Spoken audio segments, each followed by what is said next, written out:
성도 여러분 반갑습니다. 오늘 거룩한 주일 예배를 통해서 하나님의 말씀 가운데 많은 은혜 누리신 줄로 믿습니다. 이 시간 우리가 함께 은혜를 나눌 본문 말씀 신약성경 히브리서 1장 4절부터 8절까지에 있는 말씀입니다. 히브리서 1장 4절부터 8절까지에 있는 말씀 봉독합니다. 그가 천사보다 훨씬 뛰어남은 그들보다 더욱 아름다운 이름을 기업으로 얻으심이니 하나님께서 어느 때에 천사 중 누구에게 너는 내 아들이라 오늘 내가 너를 낳았다 하셨으며 또다시 나는 그에게 아버지가 되고 그는 내게 아들이 되리라 하셨느냐.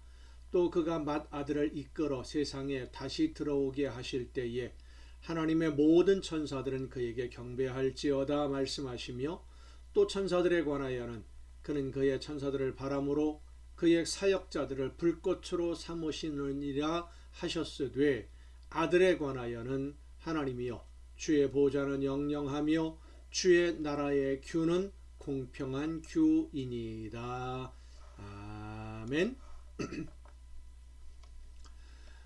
초대교회 성도들, 특히 히브리서가 쓰여질 당시에 히브리서의 대상이 된 유대인 기독교인들의 가장 큰 관심, 초대 기독교 성도들의 모든 성도들의 관심이라고 해도 그리 틀리진 않습니다만은 제일 큰 관심이 예수님이 언제 다시 오실 것이냐 하는 문제였습니다. 예수님이 언제 오실 것이냐. 극심한 박해, 핍박, 그 속에서도 믿음을 지키며 견딜 수 있었던 가장 큰 힘의 원천이 예수님이 다시 오셔서 이 세상을 심판하실 때 예수님을 믿고 말씀에 순종한 성도들을 하나님의 나라로 영접해 주시고 상급을 주실 것이다 라고 하는 믿음 때문입니다. 그 믿음이 있으니까 견뎠던 것인데 많은 시간이 흐르면서 성도들의 마음이 흔들리기 시작한 것은 예수님이 곧 오신다라고 말씀하셨다는데 그 곧이라고 하는 그 시간이 언제인지 알 수 없는 겁니다. 박해와 핍박은 점점 더 심해지고 예수님이 오신다는 그날은 언제인지 알 수 없으니 현실을 견디기가 점점 더 어려워진 것이죠. 언제까지 기다려야 되냐? 언제까지 견뎌야 되느냐? 믿음을 비웃는 사람들은 예수님이 다시 오신다라고 하는 것이 거짓말이라고 믿는 성도들을 조롱하기도 합니다. 그래서 환난과 핍박을 견디는 성도들에게 예수님의 다시 오심을 믿는 믿음은 그들의 믿음이 지켜지는 힘이 되었던 것인데 오늘 본문 6절의 말씀을 보면 맏아들을 이끌어 세상에 다시 들어오게 하실 때라고 하는 표현이 나옵니다. 맏아들을 이끌어 세상에 다시 들어오게 하신다. 맏아들 누굴까요? 예수님입니다. 예수님을 의미하는 말인데 왜 맏아들이라고 표현을 했을까요? 맏아들이면 둘째 아들도 있고 셋째 아들도 있다는 것 아니겠습니까? 자, 예수님이 하나님의 아들이라고 성도들이 믿는데 하나님의 아들로 이 세상에 오신 예수님이시죠. 근데 예수님을 믿는 모든 성도들이 하나님을 다 아버지라고 부른다면 예수님과 성도들의 관계를 어떻게 설명해야 되겠습니까? 예전에 그런 예화가 있었는데 시골 마을에서 전통 그리고 그 어떤 유교적인 이런 그 절차 이런 것들을 매우 중요하게 여기시던 한 가정에서 예수님을 믿었어요. 쉬지 않고 기도하면서 아버지를 전도를 합니다. 연세가 많으신 아버지를 이 아들이 전도를 해서 이제 교회에 출석하게 되었는데 출석한 지 얼마 안 되어서 하루는 이 아버지가 내가 기도를 하겠다 라고 이야기를 하는 겁니다. 식사 시간에 식사 기도를 내가 하겠다. 그래서 이 아들 입장에서는 참 얼마나 감사한 일입니까? 아버지가 기도하시겠다는데. 그래서 이제 그 아버지가 기도 순서를 맡았는데 아들이 이제 늘 기도하던 그 모습을 본받아서 이제 이 아버지가 기도합니다. 하나님 형님이시여 라고 기도를 해요.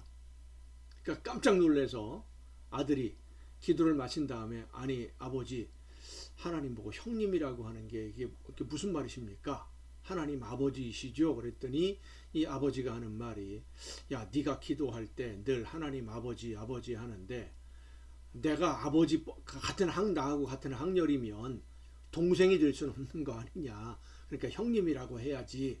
뭐 이렇게 했다는 재밌는 우스갯소리 비슷한 이야기인데 예수님이 아들이고 우리 믿는 성도들이 다 하나님을 아버지라고 부른다면 우리와 예수님의 관계를 어떻게 설명해야 되느냐라는 거죠.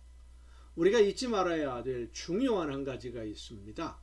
하나님이 하시는 모든 일, 이미 하신 일도 마찬가지입니다만은 그 모든 일들은 사람의 언어로 완벽하게 설명하는 것이 불가능하다라는 겁니다.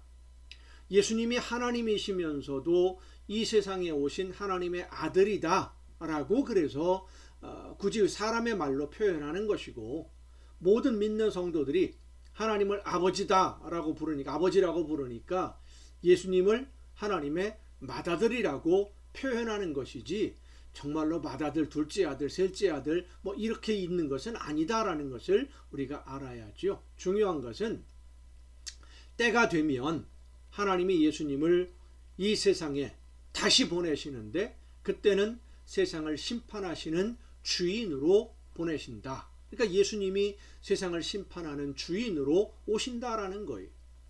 예수님이 심판하시기 위해 이 세상에 오실 때 모든 천사들은 하나님의 아들이신 예수님을 경배하게 될 것이고 예수님은 모든 천사들을 심부름꾼으로 사용하시는 위대한 주인으로 오신다는 겁니다. 예수님의 다시 오심에 대한 막연한 의혹을 제기하는 사람들로 인해서 환난 중에서도 믿음을 지키는 성도들에게 하나님의 약속이 반드시 이루어진다. 다만 그때를 기다리는 것이다 라는 것을 다시 한번 확인시켜 주시는 말씀입니다.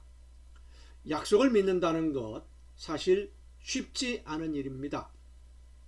하나님의 말씀이 반드시 이루어진다 라고 우리는 믿고 있지만 그 약속이 하나님의 말씀이 언제라고 하는 시간이 정해진 것이 아니기 때문에 기다리는 성도들의 입장에서는 힘들고 어려운 시간이 될 수밖에 없는 것이죠. 우리도 그렇지 않습니까? 어떤 문제를 가지고 기도하는데 언제까지 하나님이 응답하신다 그러면 기다릴 수 있겠지만 그 응답의 시간이 정해지지 않은 거거든요.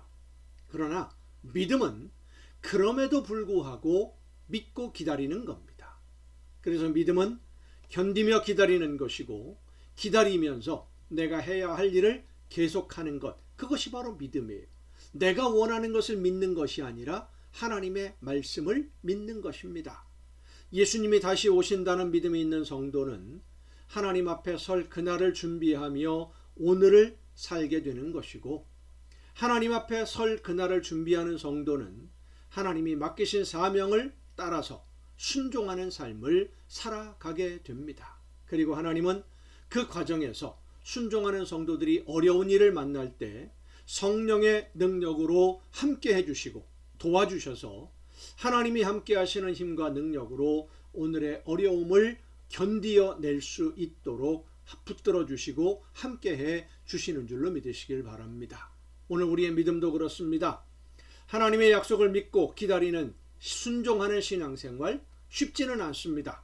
하지만 약속이 반드시 이루어짐을 믿고 그 약속의 당사자로서 하나님이 원하시는 일을 감당하며 오늘을 살아갈 때 하나님이 기뻐하시는 일꾼이 되고 아름다운 열매로 하나님께 영광 돌리게 될 줄로 믿습니다. 여러분 모두가 하나님의 아름다운 열매가 되기를 간절히 바랍니다. 기도하시겠습니다.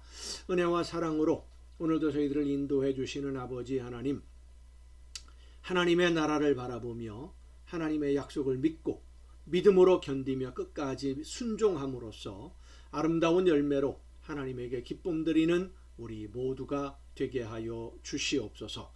이 모든 말씀을 예수님의 이름으로 기도하옵나이다. 아멘. 여러분, 오늘도 수고 많으셨습니다. 내일 또 정한 이 시간 가정 예배를 통해서 여러분 모두 함께 다 같이 만날 수 있기를 바랍니다. 내일 뵙겠습니다.